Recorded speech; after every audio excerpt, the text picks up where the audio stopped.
আজকে এই নির্বাচনে সবচেয়ে বেশি সমস্যা তৈরি করছে একটি দল। প্রথম দিকে তারা বলল যে জুলাই সনদ সম্পূর্ণ পাশ করে তারা নির্বাচন করবে, তারপর দেখা গেল ঠিকই নির্বাচনে আসছে। তারপরে তারা বললো যে তাদের দাবি দাওয়া না মেনে নিলে তারা নির্বাচন করবে, আবার ঠিকই তারা নির্বাচনে আসে। এই দলটি বিশ্বাসযোগ্য নয়, কারণ 1971 সালে এই দলটি আমাদের স্বাধীনতার বিরোধিতা করেছে। আপনারা সবাই জানেন তো, এই দলটি পাকিস্তান আন্দোলনের বিরোধিতা করেছিল।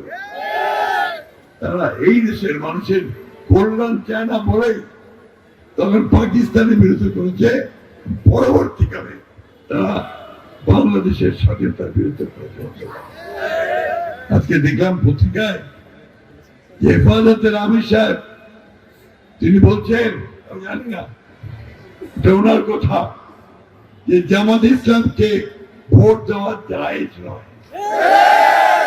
ঠিক আছে, এখনই দেখলাম আমাদের চরমনার পীর সাহেব, যিনি তার সঙ্গে গার্ড ছড়াতে ছিলেন, একসাথে 11 দল করেছিলেন, তিনি বেরিয়ে এসে বললেন এর চেয়ে বড় মিথ্যাবাদী দল আর নাই।